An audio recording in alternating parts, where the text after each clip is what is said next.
seminário teórico que hoje tem como tema Políticas Públicas, Cidadania e Agentes Públicos em relação à comunidade.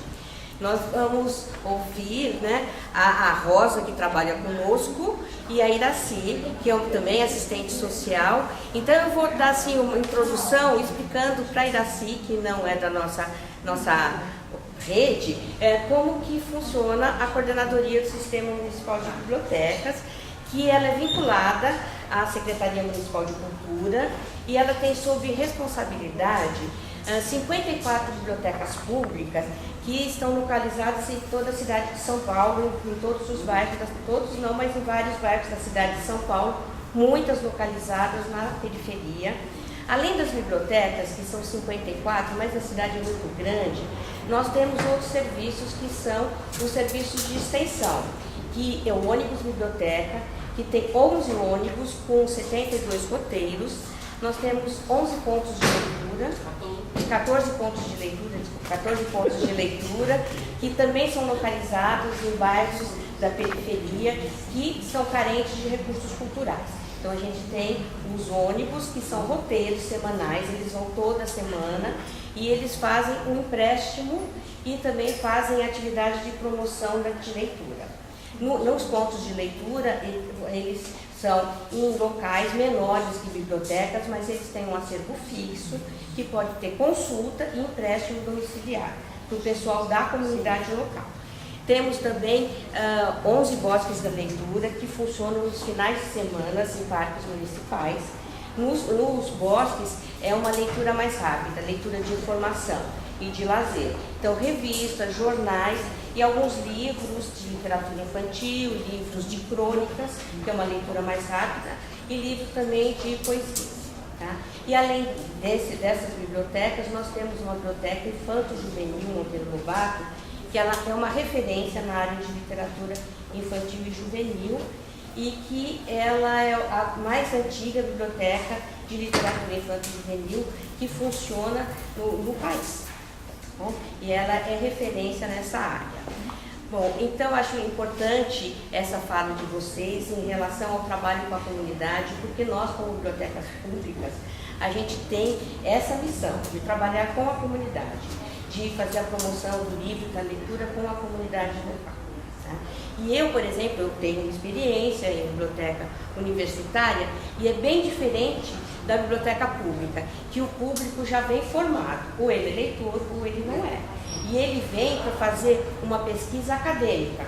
Então a gente faz a mediação de leitura, mas uma outra mediação, como nas bibliotecas especializadas. É mais acesso a bancos de dados, é uma outra mediação. Nas bibliotecas públicas, a mediação é mais a formação do leitor. Nós somos responsáveis também pela sociedade leitora da cidade de São Paulo. Então é importante esse papel social nosso. Por isso que é importante hoje a palestra que vocês vão dar para a gente. Acho que era isso. Então eu vou fazer uma pequena apresentação das duas palestrantes. A Rosa, que trabalha conosco, ela é assistente social pela PUC de São Paulo, trabalha na prefeitura desde 1990 e dividiu sua atuação profissional em duas secretarias, de habitação e de cultura.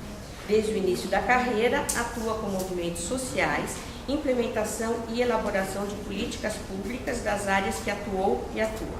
É mestre em Ciências Sociais, Antropologia, e sua área de pesquisa foi de comunicação de massa e o gênero policial, literatura, rádio e TV. É professora da Faculdade Paulista de Serviço Social de São Caetano do Sul e ministra disciplinas na área de prática profissional. A Iraci Oséias dos Reis também é assistente social pela Faculdade Paulista de Serviço Social de São Caetano do Sul, doutoranda em Serviço Social pela PUC de São Paulo, aposentada pela Prefeitura do município, com participação em vários projetos de pesquisa, atividades de assessoria e consultoria, como o Programa Gestão Pública e Cidadania, Gestão para o Desenvolvimento de Projetos de Implementação do Modelo de Gestão do Sistema Único de Assistência Social, projeto de pesquisa, avaliação do Programa Família Andreense e Transferência de Renda, Núcleo de Seguridade e Assistência Social, avaliadora do programa Pró-Formação do Ministério da Educação e Cultura MEC, consultoria à capacitação solidária no âmbito do projeto Capacitação Profissional para Jovens, consultoria à Fundação Prefeito Faria Lima, consultora também do Prêmio Itaú Unicef, Fundo das Nações Unidas para a Infância. Atualmente é professora na Faculdade Paulista de Serviço Social de São Caetano do Sul, nos cursos de graduação e pós-graduação. Então, eu passo a palavra para elas, que tem muito a conversar conosco, porque elas atuam na nossa área também de atuação. Bom, boa tarde para vocês. Vamos falar aqui porque acho que é um momento bastante informal, né? Não precisa a gente ter essa formalidade, vai ser mais uma conversa do que propriamente uma discussão mais teórica, do que a gente vai discutir e falar sobre políticas públicas. Eu inicialmente agradeço a Rosa pelo convite, né? Nós somos companheiras de trabalho há muitos anos, fico feliz de poder vir aqui falar com vocês, espero que possa contribuir um pouco nessa reflexão sobre a questão das políticas públicas e cidadania. Eu tentei anotar algumas coisas aqui, porque entendo que a gente, se é teórico, a gente vai discutir um pouco, não tanto conceitualmente, mas o que a literatura tem falado, né? O que é política pública, o que é cidadania e como as políticas públicas são operadas no nosso cotidiano. E como a gente discute a questão da cidadania no dia a dia, como ela se faz presente. Né? Quem é esse cidadão que nós atendemos? Quem é esse cidadão com quem a gente trabalha? Né? Eu estou falando sem microfone, mas acho que vocês estão acostumados a dar aula e mesmo a gente fala alto, acho que não tem problema. Né? Bom, então, como é que a gente entende ou como a gente pode conceituar política pública? Né? Política pública, ela vem do conhecimento da área da ciência política. Mas se a gente perguntar como se conceitua, ela ainda hoje não tem um conceito claramente definido. Né? Por quê? Porque quando nós estamos falando em políticas públicas, nós estamos falando em política que se refere ao voto, que se refere ao partido, enfim, uma série de coisas. Mas o que dá a dimensão da política pública, a razão de ser da política pública, e a questão definidora da política pública é exatamente a palavra pública. Esta é a dimensão mais abrangente da política pública. Tá? Portanto, ela não é privada. Por isso, a gente tem que entender essa dimensão de política pública. Né? Bom, se ela é pública, ela é de todos. Ela não é do Estado e ela também não é de um grupo ou de um coletivo. De um grupo que nós poderíamos chamar de um grupo dominante, um grupo de empresários, um grupo de quem está no parlamento. Não. Ela é de todos. Então, este é um outro aspecto que a gente tem que colocar bastante claro quando a gente fala de política. Porque na história da sociedade brasileira, nós temos incorporado pela nossa cultura, pela forma como o nosso Brasil se desenvolveu desde essa cultura colonialista, né, patrimonialista, né, nós temos sempre, às vezes, uma dimensão em que o público é incorporado privadamente pelas classes dominantes. Então, nós temos que trabalhar com esse conceito e desconstruir que o público é de todos e o público não é de um segmento ou de uma classe. Bom, uma outra questão que é importante a gente colocar é que se nós estamos falando do público, o que é a política? Como, quando a gente está falando política, do que nós estamos falando? Então, é exatamente essa dimensão. Normalmente, para o nosso dia a dia, quando nós estamos falando de política, nós estamos falando do voto, nós estamos falando do partido, nós estamos falando do parlamento, nós estamos falando do governo. É esta referência que a gente tem, né, quando estamos falando de política. Então, primeiro a gente tem que ter claro o que é o público, o que é essa política, né? Portanto, mas a palavra mais forte, o sentido mais próximo do que é política, né, o conceito mais claro, né, é todas as ações que se referem ao Estado. Tá? Porém, que ela só faz sentido em ações que têm que responder às demandas da população. Tá? Portanto, o conceito de política, ela é incorporada no Estado, mas na dimensão em que o Estado tem que responder às demandas que são cobradas pela população, principalmente aquelas demandas que dizem respeito às necessidades da população. Gente, eu estou falando muito rápido? Não. Porque os alunos às vezes na sala falam que eu falo muito rápido, eu acho que a gente vai. Bom, portanto, né, a origem da palavra política, ela está associada à questão, à origem grega, né, que significa polis, que significa cidade. Cidade enquanto uma atividade, um espaço da atividade humana, que tem como referência o social, o público e o cidadão. Então, esse conceito de cidade e de polis na origem grega, tá? Essa cidade concebida, ela é mais abrangente que a cidade enquanto metrópole, enquanto casa, enquanto espaço físico dos prédios. Né? É uma cidade que está presente, ela tem razão de ser, na medida que os homens vivem nela. Né? Portanto, uma cidade que incorpora as relações sociais, que incorpora o humano, né? E que incorpora essa concepção pública e cidadã de vivência dos homens nesse espaço. Né? Bom, e aí, entre vários teóricos, não vou citar aqui muitos, né, que normalmente trabalha e discute muita questão da política, é Gramsci, que ele diz que quando a gente fala de política, nós estamos falando concretamente e irredutivelmente sobre governantes e governados. Normalmente é dessa forma que nós sentimos e percebemos a política no nosso dia a dia, não é?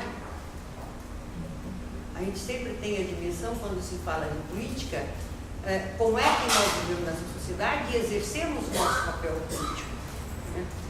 E a gente exerce o nosso papel político nas relações que a gente faz, mas em relação a alguma coisa. E na maioria das vezes, relacionado a algum espaço de poder. Né? Portanto, governantes e governantes. Né? E uma outra teórica, que é a Hannah Arendt, ela diz que é o seguinte, que a política é a convivência dos diferentes, tá, em uma sociedade internamente também diferente. Tá? Então, essa é talvez a dimensão mais abrangente, mais próxima da gente do que é a política. Né? Portanto, é a convivência dos homens em uma determinada sociedade. E por ser em uma sociedade de pessoas diferentes, em espaços diferentes, tá? Este estado sobre o qual nós vivemos tem a função de estabelecer consensos para que a gente viva de uma forma mais harmônica nessa sociedade.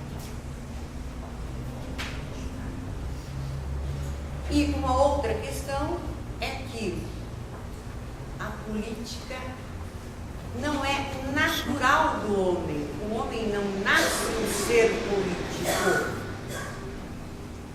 O homem se faz um ser político ao viver em sociedade.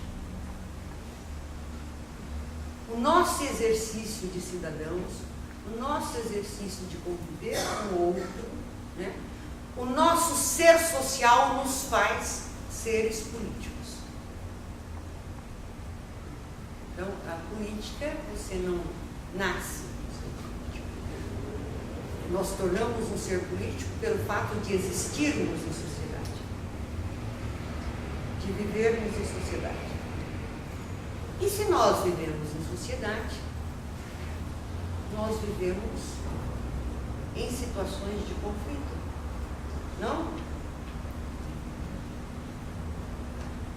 Portanto, É esse Estado, em uma sociedade democrática, que tem a responsabilidade pública de administrar esses conflitos através do consenso, né, para trazer harmonia dentro da sociedade. Estabelecer consenso porque os homens são desiguais, por raça, pela cor, pela religião, né, pela cultura, né, por classe e por etnia. Né? Principalmente quando nós estamos falando do público e da política, na sociedade brasileira, eu acho que em qualquer outra sociedade, o que é, desculpa gente, mas para mim é mais confortável ficar assim. Depois dos 60 as dor, perna dói, tem que ajeitar, procurar um jeito para não. Desculpa, estava. Me perdi.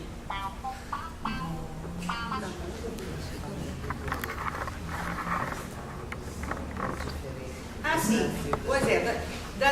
No Brasil, acho que a diferença que mais nos chama a atenção quando a gente discute políticas públicas, quando discute a política pública enquanto um espaço de todo, o público como um espaço de todos, e nós, trabalhadores públicos, né, dos órgãos públicos do governo, o que a gente sente de diferença quando atendemos a população é principalmente a diferença de classe.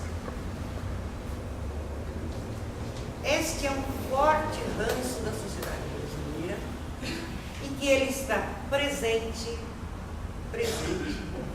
nas instituições públicas de governo, porque essas instituições representam instituições de poder. A instituição em si, ela representa o poder. E quem faz o funcionamento dessa instituição tem que ter muito clara a razão de ser dessa instituição. Porque quem procura os serviços públicos dessas instituições, ele procura fundamentalmente porque ele tem direito. E isso é fundamental nós incorporarmos no nosso direito. Como é que isso tem que ser incorporado? Primeiro, nós temos que quebrar a visão culturalmente construída na sociedade brasileira do que é o Estado e do que é o governo. Tem direito um usuário que vai buscar uma informação no serviço. Porque nós temos muito incorporado os espaços públicos por um caráter privado, como se ele fosse de alguns, ou de um governo de todos. Nós pensarmos no governo hoje, que nós temos no município de São Paulo, há 15 dias atrás eu vi uma entrevista de um subprefeito do município de São Paulo, que foi um grupo de população reivindicar um direito legítimo de moradia, legítimo, tá? Que foi barrado porque o guarda que estava na porta os impediu de entrar. Eu vi isso na televisão, que eles não podiam entrar naquele espaço. Como é que um governo e uma sociedade democrática do Estado brasileiro, que vive uma democracia, pode impedir que as pessoas acessem o espaço público?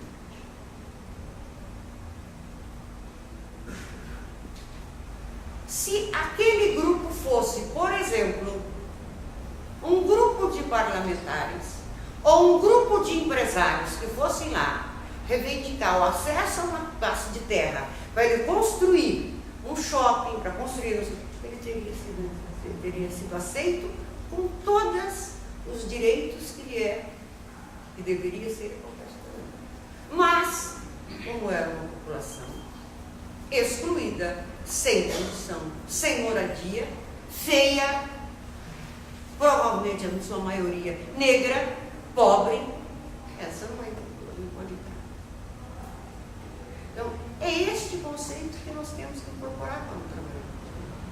O serviço público é de todos. E hoje, No Brasil, todo cidadão tem direito às políticas públicas. Portanto, ele tem o direito de entrar na biblioteca, ele tem direito de acessar um livro, ele tem direito... Enfim, você faz parte do dia a dia dele. Eu vivi em São Paulo, trabalhei muitos anos na prefeitura e me lembro de ter, ainda na época da ditadura, fui na Câmara, um grupo, sempre participei de movimentos populares, e nós fomos reivindicar, naquela época chamava Movimento de Favela, isso na década de final de 70, começo de 80, na época da... Os mais jovens não lembram desse tempo, mas os mais velhos lembram. O movimento da caristia, o movimento de luta por creche, o movimento de luta por iluminação de favela, enfim, fomos até a Câmara de Vereadores de São Paulo, e existia em São Paulo um vereador que a profissão dele era ser vereador, como tem muitos.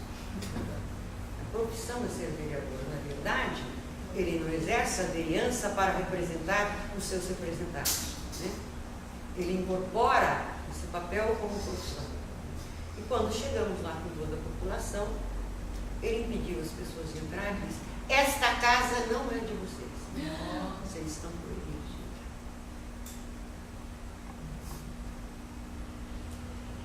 Como é que a gente percebe isso? Como é que nós podemos permitir que hoje, poderíamos dizer, bom, naquele tempo ainda vivíamos no final de ditadura, né? Mas hoje, no século XXI, com mais de 20 anos de reconquista da democracia brasileira, uma Constituição cidadã, um representante do povo legitimamente eleito, vira as costas para o povo e diz que aquele espaço ele não pode entrar? Aquele espaço não me pertence? Então, eu penso que é esta visão que a gente tem que incorporar quando nós falamos de política pública, das políticas sociais, não é? Portanto, uma outra questão, não vou alongar muito, porque acho que a Rosa tem que falar também, e eu acho que depois vocês podem também perguntar, né? Nós temos sempre que entender a política pública não é uma política só do Estado. Ela é exercida em sua grande maioria das vezes pelo Estado. Mas ela é uma política pública que ela é composta do Estado e o cidadão. A sociedade faz parte da construção dessa política. Ele tem espaço nessas políticas públicas. Por quê que essa política pública não pode ser só do Estado? Porque se ela é pública, se ela é de todos, o Estado, a sociedade participa. Participa não só acessando as políticas, mas também propondo, sugerindo, né, questionando aquilo que é melhor para o cidadão, que responda melhor às suas necessidades. Portanto, a política pública tem que visar o bem comum, o bem da sociedade. E viver essa concepção de bem comum nos remete a viver em comunidade, nos remete a viver e a organizar essa comunidade, inclusive em defesa desse espaço público. Quando nós vemos, se a gente observar, nós vivemos isso há 3 dias atrás. O tumulto que foi a greve do metrô. E aí, o mais interessante, o que mais chamou a atenção de qualquer um de nós, não foi a greve assim que é legítima. Nós vemos no Estado democrático, greve é um Estado de direito. Qualquer cidadão pode fazer greve. Né? É como a greve foi incorporada pelo Estado, pelo governo, como se fosse uma barbárie, a ponto da mídia, que favorece muito o próprio governo, dizer, quem vai pagar o prejuízo por essa greve? E aí eu pergunto, quem vai pagar pelo prejuízo de um trabalhador que leva 2 horas para chegar no trabalho, que vive sufocado no metrô todo dia, o metrô que quebra, não é? O ônibus que não chega, quem paga pela vida dele? É só no momento da greve que se pergunta onde está o prejuízo, e o meu prejuízo todo dia ao trabalhar. Então, é este conceito que nós temos que entender como trabalhadores públicos. Qual é a nossa função pública? Nós somos prestadores de serviços públicos, nós somos prestadores de serviços à comunidade, à população. E aí, se nós falamos de serviço público, e se nós falamos que todas as pessoas têm o direito de acessar, quem quer ser cidadão? Essa é uma outra questão que a gente poderia também questionar. Ser cidadão é só trabalhar?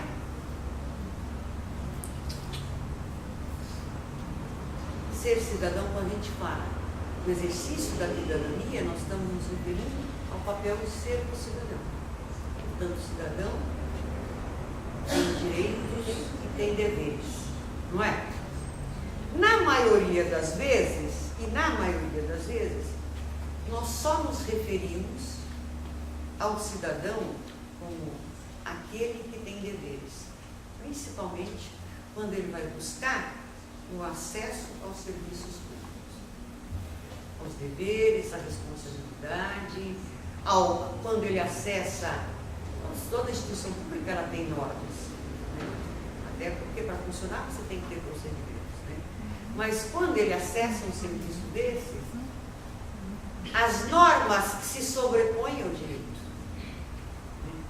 Então ele tem que entrar de tal forma, ele tem que entrar de tal maneira, ele tem que falar baixo, ele tem que esperar, ele tem que ouvir a informação pela metade. Este é o dever dele. Mas dos deveres nós sabemos. Todos nós sabemos dos nossos deveres. Em grande maioria, porque nós já nascemos sabendo isso é de meu dever. O direito que é mais recente. E direito? Então, ser cidadão, exercer a cidadania é ter direitos e ter deveres. Ter direitos o quê? Exercer a cidadania é ter direito civil, direito de ter registro. Nosso país ainda tem pessoas que não têm registro. Esse é o primeiro direito civil. O exercício de cidadania, eu tenho que ser reconhecido na sociedade pública. Para ser cidadão, eu tenho que ter direito político. Eu tenho que exercitar. Eu tenho que votar. Eu tenho o direito de ser votado. Mas votar só garante o meu exercício de cidadania? Não.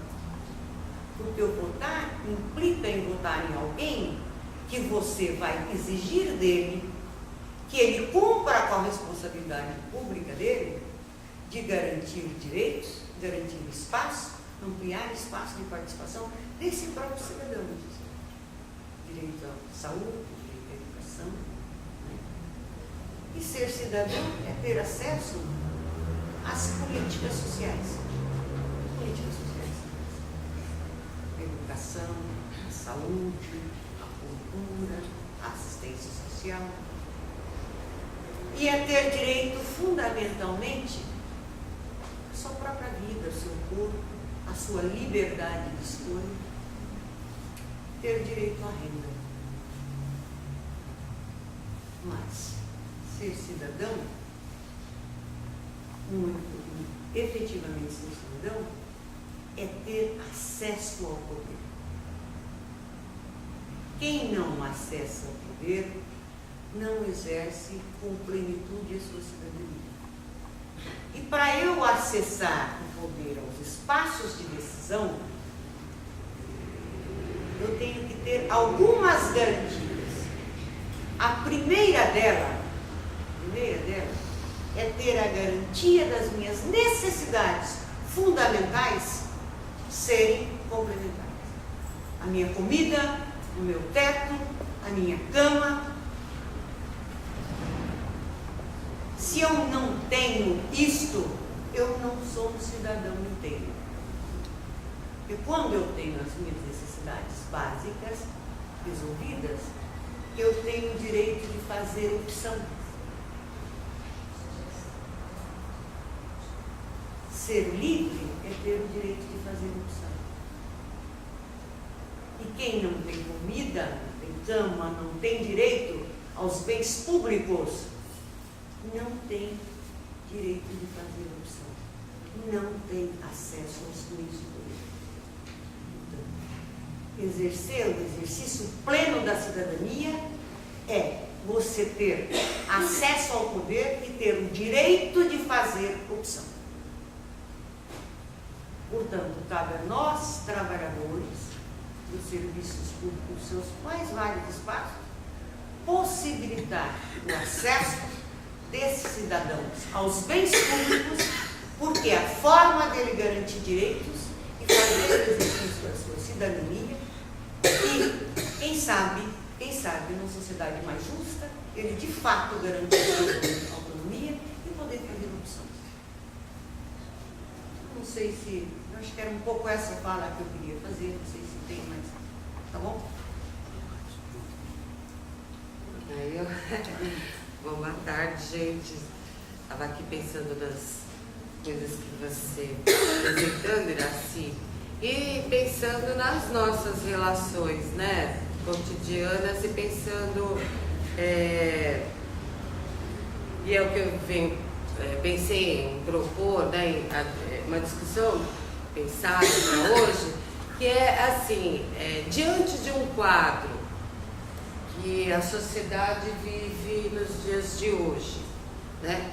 Considerando os conceitos que a Iraci apresentou, considerando a nossa história recente, a nossa história política recente, né? Que na história do país é inédita, dos anos 70 e 80 para cá, que é ter inaugurado na sociedade o direito a ter direito, né? Na sociedade brasileira não existiu, né, circunstância política como a que a gente tem vivido aí nos últimos 30 e poucos anos, né? Então a gente viveu, né, poderia fazer aí um histórico desde da indústria engenho, que também só teve aqui, né, no mundo todo, a figura do senhor de engenho, né, que era dono de tudo, da pessoa, da terra, da máquina, né, e que criou a primeira relação que a gente tem política é de ter um dono, né? Então ele era dono da mulher dele, da família, dos filhos, de tudo, né?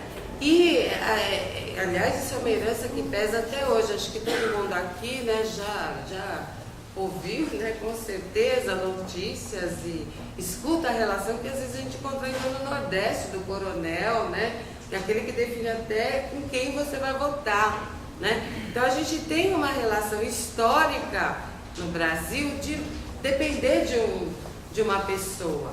Isso depois mudou, né? Mudou nos anos 30, a gente teve direito a voto. Nós mulheres votamos, se a gente for pensar na história, né? Mas é muito recente, né? Acabou de fazer 70 anos que a mulher vota aqui. Então toda essa forma de relação na sociedade foi mudando. E dos anos 70 para cá, com o movimento popular, movimento social e sindical, a sociedade mudou, né? Essa dimensão política de relação com o Estado. Hoje a gente tem uma sociedade que exige, a gente tem setores da sociedade que têm debatido, tem acumulado uma discussão do que ela quer do Estado. Não é assim? A gente vê o movimento de moradia, a gente vê o movimento de saúde. Acho que quando a Iraci, né, contou, né, da atuação dela lá nos anos 70, porque a Iraci é aquela assistente social quando eu estudava, que eu queria, fazia parte do grupo daquela assistente social que eu gostaria de ser quando eu me formasse. Porque teve um grupo de técnicos, não só assistentes sociais, que ajudaram os movimentos sociais a na luta com informações, com reflexão do que é que a sociedade precisa. E os primeiros movimentos sociais nesta dimensão são aqueles que lutaram pelas necessidades básicas, né? Que era, do ponto de vista do Estado, né, da ditadura, era indiscutível. Então as mulheres da Zona Leste foram lutar por creche. As mulheres da Zona Leste, principalmente, que é uma região da cidade muito... tem um histórico político, foram lutar por saúde, porque não tinha posto de saúde, não tinha médico. Então, do ponto de vista do Estado, quando a sociedade coloca essa questão, é indiscutível, né? A necessidade é indiscutível. Ah, eu moro na favela, eu preciso de luz, porque eu estou aqui, além de morar na favela, no escuro e no esgoto a céu aberto. Hoje mesmo eu vi, antes de vir para cá, uma pesquisa que Norte e Nordeste é a região do país que ainda tem um enorme número, uma enorme porcentagem de esgoto a céu aberto na cidade. Isso é um problema mundial, né? Vai acabar a água, né? A gente não tem que cuidar dos nossos, né? De como está o saneamento, porque tudo isso contamina a água. A água é vida e vai acabar, né? Então, quando a sociedade coloca as suas necessidades, o Estado precisa responder. Acho que é disso que a Iracy falava das demandas, né? O que a sociedade coloca e a forma como ela coloca é que vai dar correlação de força do Estado com a sociedade, né? E nós, agentes públicos, estamos no meio desta relação, né? Com um risco, uma tradição, principalmente a nossa profissão, né, Iracy, que começou com o Estado que começou com políticas de assistência. A nossa profissão tem uma tradição de paternizar, de considerar que o outro é coitado, que eu preciso cuidar. E com muito esforço, a nossa categoria, né, revê, pensa, e hoje tem um código de ética que nos proíbe, né, de atuar, de desrespeitar um cidadão desta forma. Está na lei que regulamenta a nossa profissão, por conta do nosso histórico de tentar reverter essa relação que a gente tem com a sociedade, né? Agora, nós, agentes públicos, né, estamos no meio desta correlação de força da sociedade com o Estado, e para a gente muitas vezes não é fácil, né? A gente, de um lado, tem a política pública que o Estado implementa, que às vezes participamos e às vezes não participamos da sua elaboração, que a gente que trabalha nas unidades, que está mais próximo do cidadão, no caso aqui das bibliotecas do usuário, a gente ouve, né, as expectativas, né, a gente tem um conhecimento que deveria sempre ser considerado na hora de elaboração de políticas públicas, porque nós a realizamos no cotidiano, não é isso? Então a gente, né, vem, e a gente vive também, né, essa dimensão do político partidário, porque os administradores mudam também, né? Então a gente, ora, tem administrações que a gente trabalha de melhor forma, né? Porque a gente participa, a gente diz, né? Outras não é bem assim, a gente também às vezes, né, participa, elabora, concorda, implementa, vê que é bacana, que responde à expectativa do cidadão, mas muda o administrador, né? Muda, tem eleição, numa canetada tudo é dissolvido, né? E junto o nosso esforço, não é? Nossa dedicação, que a gente acredita, aí a gente reconstrói ou não constrói, enfim, né? Quem aí já tem os tantos anos de prefeitura entende bem essa correlação de força, né?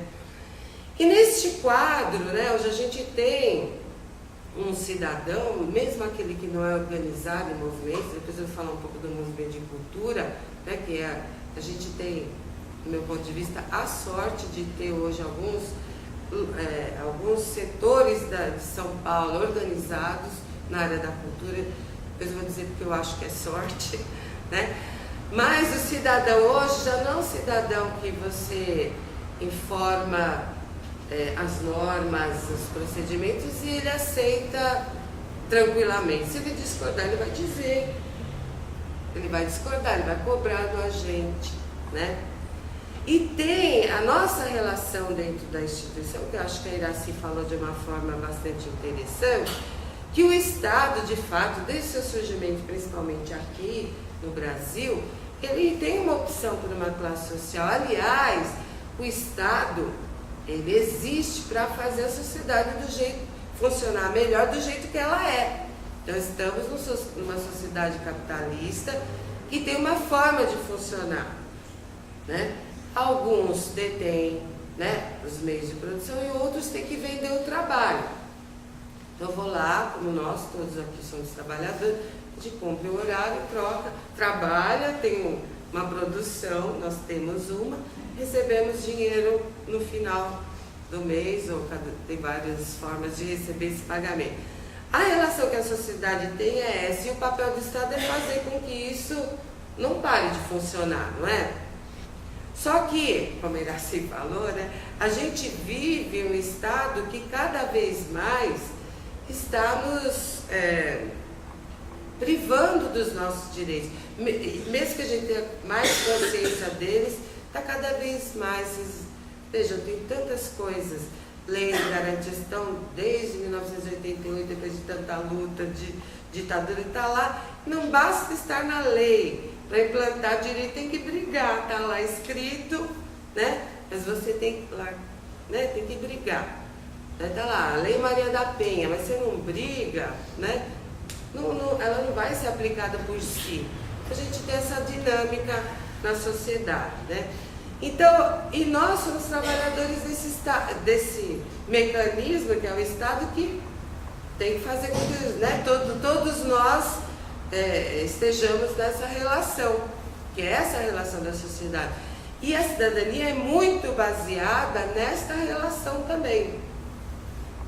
Existe uma questão moral muito forte, eu diria até desde Getúlio Vargas, né? Onde a pessoa que é respeitada é aquela que trabalha e tem carteira assinada. Tem um valor isso na sociedade, muito forte. E às vezes até da parte da gente que atende, né? Sei lá, uma abordagem policial na periferia, né? A primeira coisa que um cidadão trabalhador responde: eu sou trabalhador, eu tenho carteira assinada. A forma que tem de se defender, ou de ter garantia, né, de respeito. Não é tão bem assim, mas é um valor que eu quero dizer, um valor na sociedade, né? E o contrário também, uma pessoa desempregada que não está com seu registro em carteira se sente extremamente desvalorizada. Se a gente não atendeu, eventualmente a gente pode ter tido caso na família de desemprego, até de, né, gente bem qualificada às vezes na família da gente vive um desemprego. Isso é uma coisa que acaba com a autoestima do cidadão, né? Seu vínculo de trabalho. As nossas relações da sociedade são baseadas na relação que eu tenho com o trabalho, não é? E disso todas as outras, né? Desde a nossa sexualidade, né?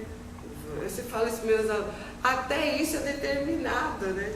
Eu não tenho a minha atividade realizada durante o horário de trabalho, é só depois. Então até a nossa sexualidade é dimensionada pela relação de trabalho.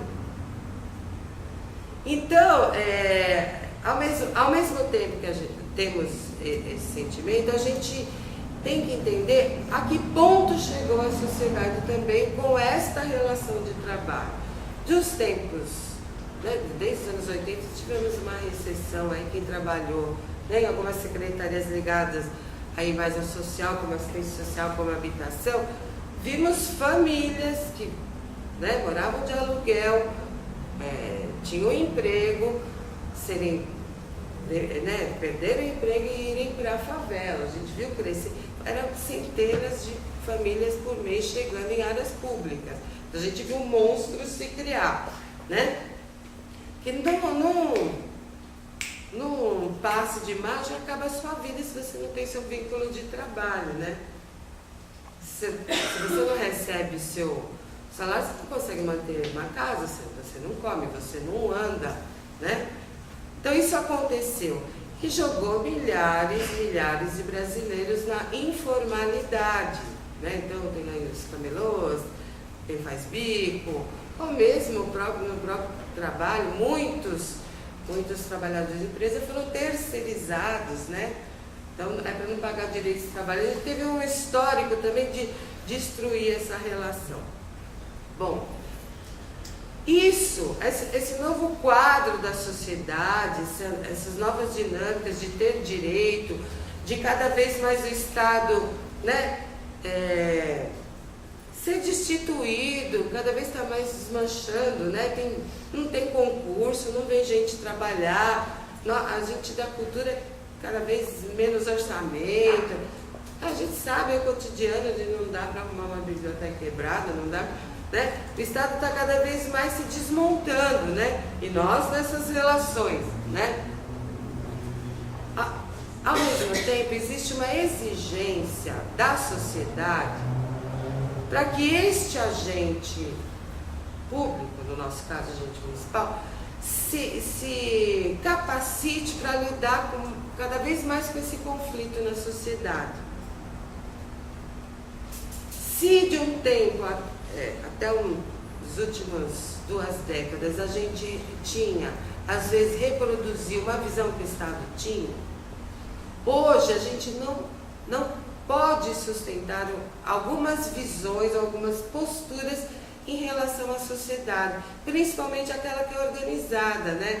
Essa que tem os movimentos sociais, que sabem o que querem, né? Tem reflexão, tem entendimento e querem ter voz de dizer, olha, para nós a melhor biblioteca, vamos dizer assim, é a que funcionaria assim, X. Ou para nós a melhor política de habitação, morar melhor para nós é Y. Olha, a melhor política de assistência é aquela que cuida da criança e do adolescente, deste jeito. A gente já não tem uma sociedade e a gente coloca só o saber e ela engole, né? Tem setores da sociedade que tem acúmulo de discussão sobre a sua situação, né? Então, qual é a necessidade de hoje de um agente público, né? Primeiro é aquele que consegue dialogar e que às vezes não é muito fácil, né? A gente sabe que dialogar com os setores organizados também não é uma coisa muito fácil, né? Às vezes, eu trabalhei aqui na Alceu, né? A gente já viu aí conflitos de balcão, às vezes absurdos, e às vezes tem pessoas, né, que tem até comprometimento, mas alguns colocam questões interessantes que a gente tem que ouvir, né? Me lembro, né, Ângelo, de um senhor que, não sei se ele frequenta aqui, mas ele achava que um dos exemplares de jornal era dele, né? E ele ficava assim do lado do outro cidadão, olha que um conflito interusuário, esperando e dizendo, esse jornal é mesmo, e não é para todos, né? Política pública é para todos, e tenho certeza que vocês vão ter várias histórias como essas, né? De gente que tem um entendimento também difícil ou equivocado do que é a política pública. Existe, né, da sociedade e também do Estado, lógico. Mas, de outro lado, a gente tem grupos de cidadãos ou um cidadão que colocam as suas necessidades, né? E hoje a gente precisa alcançar canais de discussão com esse cidadão, né? Que às vezes não é fácil, são aprendizados que a gente precisa abraçar, né? Porque, claro, a gente o que a gente, como agente público, quer, né? Sempre oferecer o melhor serviço, que tudo funcione da melhor forma, né? A gente sabe muito bem que nós levamos, né, às vezes unidade na unha, que a gente brinca, né? Às vezes com muito esforço pessoal, às vezes colocando até dinheiro do bolso. Faltou uma lâmpada, leva 6 meses para vir. Então, assim, né, o diretor vai lá e compra. 6 é mais.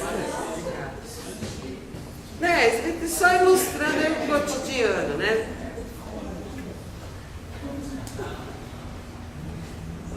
muitas vezes, gente, nem sempre o que a gente está pensando, né, como forma de funcionar do equipamento público é aquele que o cidadão espera ou necessita, né? Então, hoje, o que um agente público precisa fazer é sempre estar revendo, né? E redimensionando a sua relação com o cidadão sempre, né? Outra condição fundamental para trabalhar é a questão da visão, que às vezes a gente tem pessoal, da pessoa, do cidadão que se apresenta na nossa frente, né? Eu falo com meus alunos, né, no serviço social, por exemplo, se nós tivermos preconceito, a gente não trabalha. Quem atende público é assim, não é? Mas também tem outra partida, tem um monte de gente que acha que o servidor público é vagabundo. Sem dúvida, porque a própria sociedade gera isso, né? Se a mídia fala mal lá do metroviário, ele mostra como não funciona, né? Foi muito, também recentemente saiu uma pesquisa da porcentagem que ocupa os salários, né, no orçamento dos estados, né? Tava lá, folha de pagamento é absurda, acho que 58%, fizeram uma média dos estados, como só faltava dizer, eliminem o servidor público. Na sequência, 2 dias depois, estourou aquela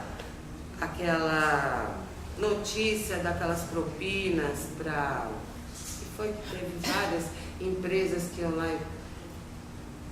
Me lembra da Delta? Não, antes da Delta, que é frequente essas notícias. Mas enfim, milhões do hospital, exatamente, da saúde, do fornecimento de materiais, milhões, quer dizer, o servidor público pode ser tratado dessa forma, na visão comum, né? Porque não é só aqui, é no Brasil inteiro, né? Porque o servidor parece que não existe, não faz nada deixar o ser humano abaixo de qualquer... não existir. Se a gente está falando que na sociedade o que nos faz nos relacionar é trabalho, se eu falo que uma pessoa não faz nada, não existe, né? Então é claro que é muito revoltante, mas também cabe a nós, sabe, Elzinha, nós mudarmos essa visão, né? Dos dois lados. Então, isso tudo a gente só modifica em relação, né? Porque um lado se relacionando com o outro, ou mais lados, né? Porque não é só dois, né? É nós, a sociedade, é o Estado, é a universidade que nos forma, né? São variantes, né? Tem esse bem ou mal aqui, ali, né? São várias determinantes aí das nossas relações, né? Mas se a gente pega para si, né, um papel de rever e de criar essa relação com o cidadão de outra forma, alguém tem que começar, né? A gente tem uma talvez não tão fácil, mas mais feliz atuação, né? Então, veja, todos nós vivemos na sociedade e recebemos valores morais, todos nós aqui, né? Mas é em algumas circunstâncias, como na universidade, como no trabalho, que a gente consegue refletir sobre isso, né? Então, se eu fui formada numa família extremamente religiosa, adota X religião, e eu tenho essa religião, eu estou no serviço público, eu não posso julgar o cidadão pela religião que ele tem. Quando eu falo do preconceito, é disso. Se eu concebo que a minha religião é a melhor do mundo e o resto vai para o inferno, né? Então eu estou julgando moralmente. Não é no serviço público, o Estado tem que ser inclusive laico, né? Não é no serviço público um lugar desse exercício religioso, que é meu, né, que eu tenho o direito de ter minha religião, mas o outro também tem. Então, se eu acho que, sei lá, homossexualismo é doença, pessoa que, né, é moralmente isso e aquilo, eu não posso tratar. Se eu tenho essa visão, eu corro risco, né, de tratar muito mal ou excluir alguém por essa condição. Ou aí a gente pode ir pela questão racial e étnica, né? Então, esse é um exercício frequente, por exemplo, que a gente tem que ter, Ah, porque é jovem, é bagunceiro, é violento, é maconheiro. Hoje o jovem faz um esforço, acho que principalmente o movimento de cultura, né? Que são na maioria das vezes de jovens, na periferia, a maioria deles, eles estão colocando o jovem em outro patamar, né? Eles estão dizendo, olha, a gente não só cria violência, né? A gente canta, a gente escreve, a gente dança, né? Então a sociedade vive, e o preconceito tem uma função, né? Todas essas relações que a gente está falando, de controle social, né? Porque nós, né, a maioria aqui mulheres, né, sofremos muito preconceito, mas conseguimos ser também. Isso é muito interessante. Como é que eu, que sofro preconceito, posso exercer? O preconceito nos divide e a função é controlar todo cidadão. Um cidadão controla o outro. Aí quando eu digo que não pode ter mais hip hop na Praça da Sé porque teve aquela confusão, eu estou excluindo a Praça da Sé, ainda mais a Praça da Sé, que é uma das coisas mais populares. Como que não tem direito? Né? Ou outros tantos exemplos a gente poderia dar. Então, hoje, um agente público precisa ter reflexão das relações que ele está criando, reflexões dos seus valores morais e ser aquele que vai investir em canais de diálogo, em canais de comunicação. Eu acho que aqui na Secretaria da Cultura ainda temos aí um caminho a percorrer para criar esses canais, né? Algumas outras secretarias têm conselhos, né? Tem até a Dalila sempre, né, está participando aí nos projetos da SEAB.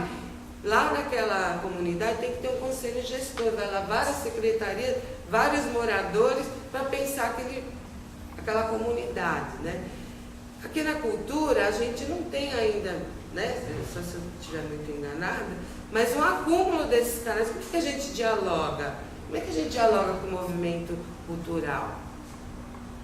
Como é que é a organização no meu bairro? Como é que está chegando? Acho que esse trabalho que o Glauco está propondo aí das redes é ótimo, né? Que é um espaço de troca entre, né, os administradores e funcionários das bibliotecas com outros setores, né, no bairro. Isso, gente, juntar, né, mudanças, construções, né, elas acontecem só no coletivo mesmo, não tem outra saída, né? Eu sozinha, Iraci, ou cada um de vocês aqui, não muda nada se não for junto com alguém, ou seja, com seus funcionários, ou com a comunidade, ou dentro da secretaria, ou, né, seja qual agrupamento, né, o ser humano não modifica a sua relação se não for em conjunto, né? Por isso a gente fala às vezes dessa dimensão política. E eu até ia pesquisar, porque eu não conheço de fato o currículo de formação dos bibliotecários, né? Porque para a gente ser ciências sociais todos os 4 anos, né? Toda essa coisa de ficar... Mas eu acho, moça, que tinha que ter, toda biblioteca tem que ter ciência social, porque assim, eu acho que a grande maioria das bibliotecas aqui, a gente recebe, por exemplo, um mandador de rua, né? Nem sempre a gente sabe lidar com ele, entendeu? E assim, não é preconceito, às vezes é uma pessoa que a gente fala assim, o cara vem super sujo. Aí você fala, como que você vai lidar? Mas assim, ele incomoda, porque ele tira o sapato, fica aquele baita chulé, aí o outro leitor, aí você vai estar dando todo o benefício pra ele, mas tem um outro leitor também. Que fica reclamando, incomoda. E às vezes, assim, não é, eu acho que às vezes até que teve, não sei, tem algumas bibliotecas da minha região que tem muito problema, é muito, uma grande, biblioteca ela é híbrida, tem vários públicos, mas tem muito morador de rua. Aí o Glauco, quando estava fazendo aquelas reuniões de rede, a gente até foi na Secretaria de Assistência Social, para ter uma pessoa para falar, entendeu? Porque ele fala, cara, você pode entrar, só que não dá, você vai ter que ficar um pouco mais limpinho, entendeu? Não sei, não é dessa forma, porque assim, eles falam assim, e assim, é uma proteção, por exemplo, eu não sabia. É lógico, o cara mora na rua, não dá para ele ficar limpinho, cheirosinho, ele vai ser traçado na rua. Então, a sujeira é proteção, né? E eu nunca tinha imaginado isso. Uma alternativa é solicitar a subprefeitura da região. Eles têm assistentes sociais e eles dão muito apoio para nós, pelo menos a de Pinheiros. Existem programas da assistência social também, só que eu acho que é interessante que você colocou, lógico, tem setores que tem um lado, tem conhecimento para lidar com isso. Só que nós também temos que adquirir. Né? Vamos supor que tivesse uma assistente social lá, né? Fosse trabalhar, apareceu um morador de rua, vai orientar, vai falar de serviço, mas todos nós podemos estar nos deparando com morador de rua. Todos nós precisamos. Então, tem algumas situações na sociedade que vai extrapolar a formação. Deixa eu falar. É que eu acho que a intenção não é essa. Eu venho discutindo lá no Parque da Biblioteca que a gente pega menores em Liberdade assistida. Medidas socioeducativas. Mas você não tem preparo para lidar. E se lida com preconceitos. Talvez não teus, mas da equipe. E dos outros também. Então não é ter, é ter o apoio. Eu acho que a gente trabalha muito solitário na prefeitura. Muito Então, desamparado. você tem o CRAS, mas você não conversa com o CRAS. Você tem isso, mas não conversa com aquilo. A gente não tem uma conversa, eu acho. A gente não tem uma conversa. Não é preconceito. Talvez o que a gente fala, que as políticas públicas, elas só funcionam se elas forem integradas. O homem, ele é inteiro onde ele mora, ele é inteiro onde ele vive, tá? Com as suas carências, com as suas necessidades, com as suas demandas.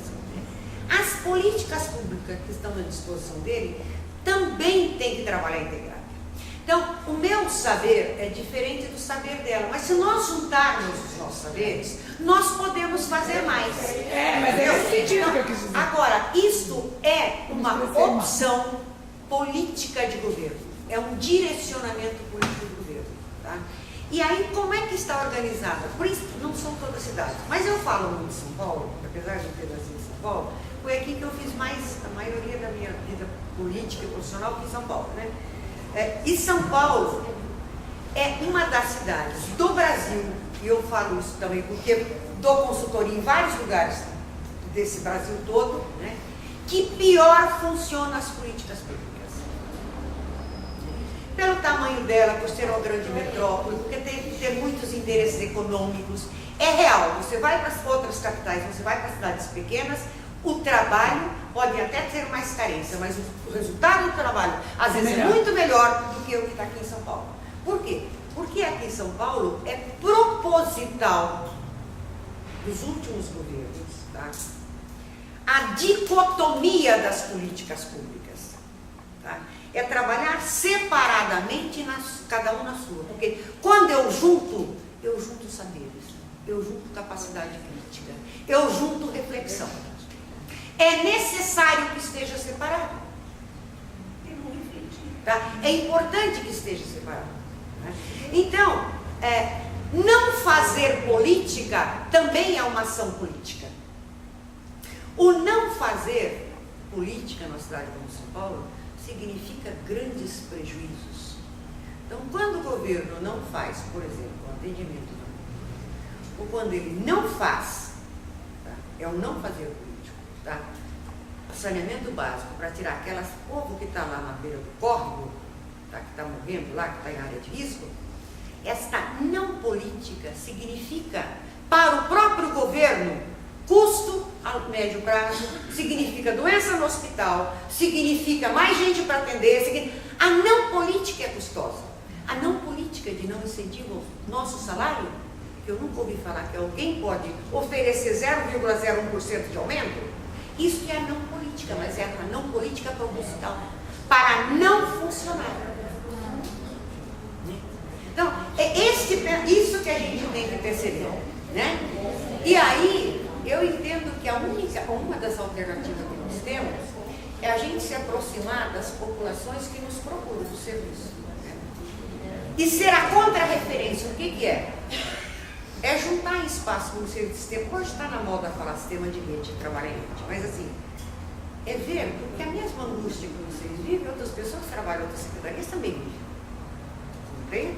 Pode muitos não se incomodarem, mas tem uma parte que se incomoda. Me incomoda? A mesma forma a pessoa que busca o serviço. Então, é a forma como é que você organiza essas pessoas. Organiza, falar com o assistente social, com o médico, com não sei o quê, em alguns momentos tem um momento mais coletivo, para pensar o trabalho daquele espaço em grupo. Porque quando você forma grupo, você forma contra a demanda. Você se contrapõe o que está estabelecido. Então, o nosso papel hoje é criar alternativa para se contrapor o que está lá. Além de saber ouvir, é demandar serviço. Não é só fazer o serviço. É fazer com que a pessoa perceba que ela precise do serviço. Então, alternativas que organizam as pessoas para demandar mais. Sobre isso que você está falando, eu queria fazer uma pergunta, já desde que você começou a falar sobre essa falta de políticas públicas. Já para começar, eu acho que o nosso legislativo, eles legislam para eles mesmos. Eles criam leis para eles próprios, para populismo. Dificilmente você vê alguma coisa criada para interesse público, só quando é próximo à eleição. E aí nós temos, depois disso, nesse caso, nós agentes públicos, nós temos as administrações diretas que nos legislam, que é as secretarias, enfim. Nós somos sempre, em todas as administrações, cumpridores de projetos públicos de saúde, de cultura, de qualquer coisa relacionado com essas políticas públicas que são ditadas. Eu nunca vi um servidor, um agente público poder se contrapor a uma política que venha de cima, que é dito política pública, mas nem sempre é política pública. Muitas vezes é interesse pessoal, é projeto pessoal. Como é que você vê isso? De que forma você vê? Porque o mundo está mudando, o Brasil está mudando, a cidade de São Paulo mudou muito nesses últimos anos. Como você vê uma forma da gente se contrapor? E principalmente, agora eu até queria colocar um negócio oportunamente, até que a Rosa falou sobre isso, a nossa formação, também eu acho que com a nossa categoria, nós fazemos gestão de 50 e poucos equipamentos, fora os pontos de leitura, os ônibus biblioteca, por bibliotecários e não bibliotecários, mas enfim, bibliotecário está na maioria desses equipamentos, mas é uma categoria extremamente banalizada e é um preconceito terrível contra a gente. Eu me sinto às vezes uma idiota na mão dos governantes que chacoteiam, que fazem troça da nós, políticos, jornalistas, enfim, isso para nossa autoestima é terrível. Eu me sinto muito mal, acho que meus colegas também, porque eu tenho 22 anos de prefeitura, eu dei o sangue pela prefeitura. Se fosse contar as horas extras que eu já fiz, e eu tenho certeza que tem colegas muito brilhantes. Então eu acho que existe um preconceito contra o servidor público de uma maneira geral, uma falta de respeito, que eu acho que isso é deprimente para a categoria. Então o que a gente acha? Que dentro de muito pouco tempo nós vamos estar na mão de empresas terceirizadas, que vão fazer o que bem entendem, que vão ditar e que vão fazer política pública, e a gente fica aqui assistindo e cumprindo e assinando embaixo, trabalhando cada 4, 8, 10, 12 anos, muda, e aí você vai. Eu queria assim que você, como especialista, que você nos falasse um pouco sobre isso, se é que você tem tempo. Eu poderia falar um pouco, por exemplo, da minha experiência profissional que a gente trabalhou. Eu sempre trabalhei com organização popular.